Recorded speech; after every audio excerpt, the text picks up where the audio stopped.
Hey guys, so today you and I are going to talk about team leads. So let's get into it.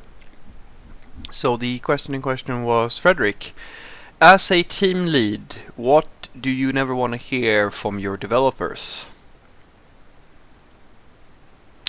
That they tried something, it didn't work, and then they gave up. Never tell me that. Ever. Because unless I have asked for you that you turn lead into gold or something like that, then I don't want to hear it. I don't want to hear that it cannot be done because when I give you a task, I mean, not it depends on. This is where it really helps with being a software developer yourself, because this is something that a manager will never really understand, and that's why you hire technical people who know what they're doing when they should manage people. If I ask you to do something, I actually most of the time know how to do it myself. I can actually sit down and do the job if I wanted to. It's just that I don't have time to do it, and that's why I asked you to do it. And usually I also take a lot of to make sure that when I define a story for you, I even give guidelines sort of how to solve the problem. I might actually specifically say, try these things, and if that doesn't work, or this thing is not a good approach, try this approach, etc. So I usually try to, within my story specifications, guide the developers, because most of the stories that I write are technical. I can actually, in some cases, I can actually on like a very specific level say these are probably good methods or like abstractions to create and so forth and so forth. So, and especially when I we deal with so-called quote-unquote senior level developers, I think it's hilarious, because I mean it's funny when a senior cannot even start an email thread with a third party company and ask them for their documentation without me holding their hand. Because what? You can't figure out how your email client works? I remember one dude, I mean, holy shit, I was almost yeah, I had to take a few breaths on that one. He wanted us to he complained that he was getting so many emails from our automated system related to different things that he wasn't really interested in, and I go, so you want us to stop sending out notifications when the story cars progress and when pull requests are done and so forth, because you think it's a little bit spammy? And he said, no, but it's kind of annoying. And I kind of go, I hope that if you feel that this is not inappropriate of me to say, but you are supposed to be a senior software developer. I expect you to figure out how to use your own email client, because there's a little filter function there that you can use so that you can move things automatically to spam. Oh, yeah, I can do that. And I'm like, holy shit, dude, are you serious? The man can figure out how to set up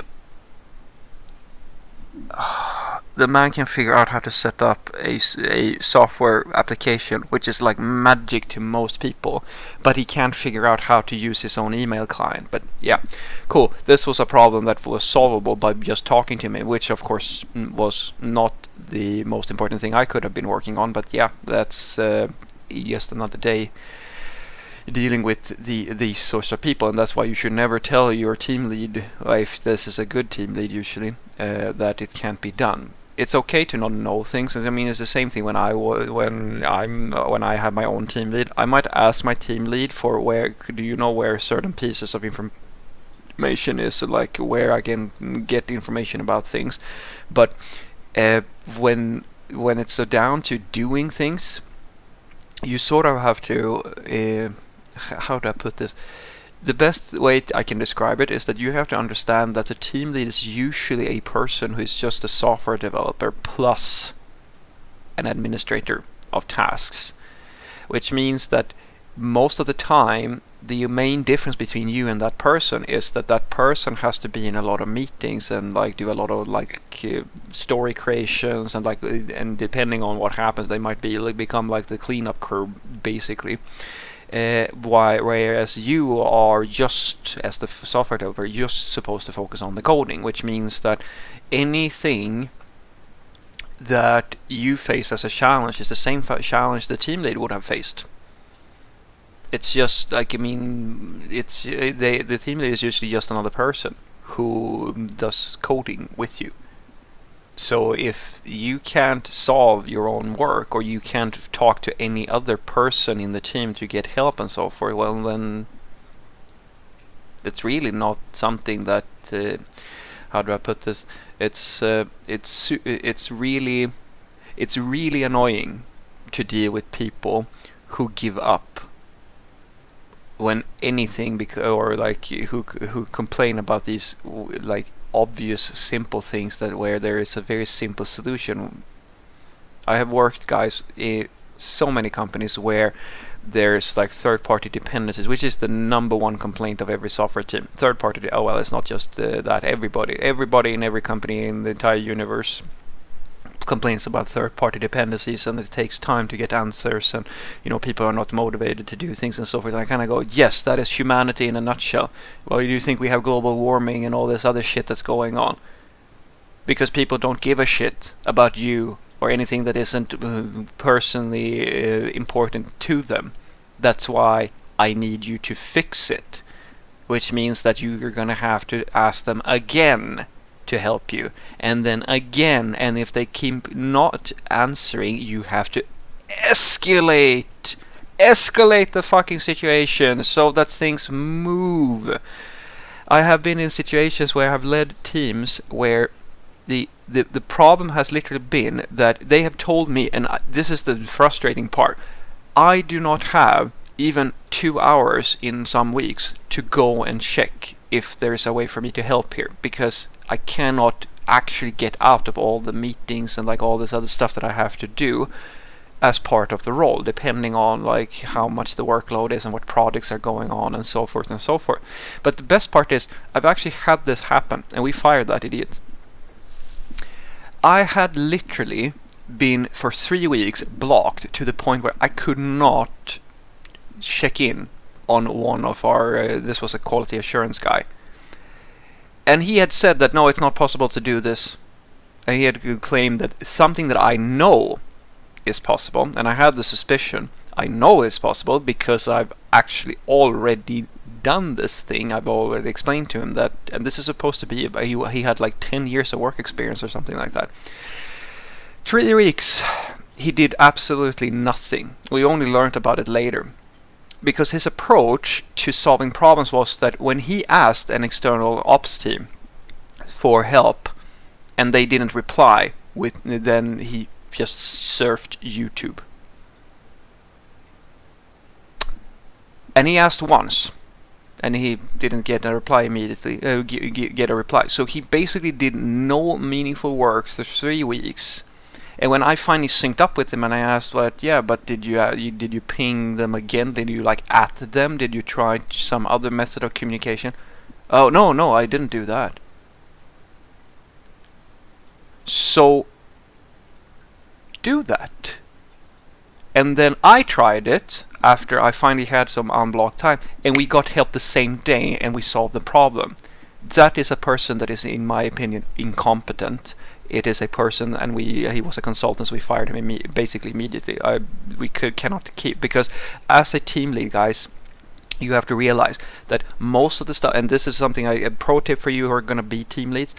Pro tip: you have to understand that even though you do still a lot of the coding, you will not be able to pick your own schedule. Many times you're forced into like meetings and things where like you're forced to be outside of the coding firsthand, and so you have to be able to delegate it to people. And if you cannot trust that your people in the team can handle the responsibility of doing things on their own, then you can't keep them. Then you have to invest in making sure that they know what they're supposed to be doing. You have to make sure that there's documentation for all the things that might be a little bit unclear. And whenever you have some extra time over, you have to make sure that they know how to get help from other stakeholders, or like talk to each other, etc. That's basic leadership. They have to be able to do, like as I like to say, a good team lead is like a sergeant. If you get shot or go on vacation, they should still be able to accomplish their mission in essence.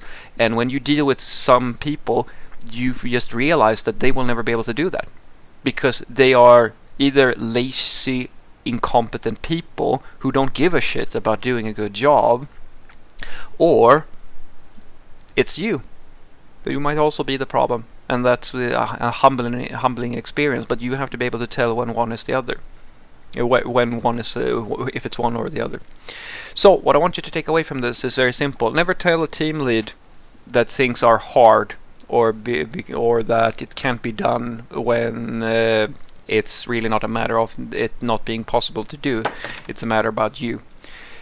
This is the same thing I tell people when they ask me is it okay to ask for help. Yes, it's okay to ask for help, but you have to give it the old college try. If you just give up after doing the bare minimum, then you are not a help to the team. And if the team lead has to be involved whenever you have a problem to solve anything, then either that person is not really investing in knowledge sharing, or like you are a junior, in some cases like a junior, you would never ask a junior to do certain things because it's too early for them.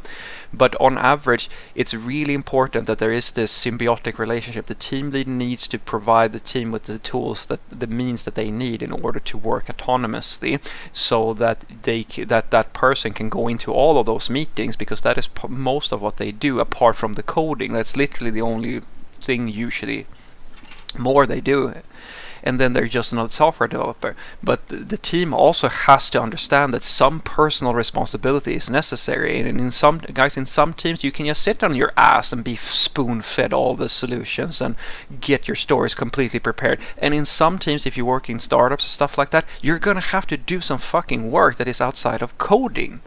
And sometimes you're going to have to learn things that you might not be 100% sure how to do, but that's part of being a software developer. And that's why I tell people, if you deal with software developers who are not going to help you solve problems, then get rid of those people. Because you're not paying them to just do CSS or just do JavaScript. You're paying them so that they will make things happen. You don't ask people who don't know anything about things usually to do things they have no real clue about, but asking them to figure out these sorts of basic things, that is well within what you should be able to expect from a software developer, because that is definitively the thing that they do. That's how they learned all the technical skills they have right now. It's just that some software developers feel like, oh, I've learned the things that I feel comfortable with now, and I'm not willing to continue learning things that is required for this job. And in that sort of situation, you have to get rid of them and find someone who is actually willing to learn the things that are new to them in this specific situation. Have a great day.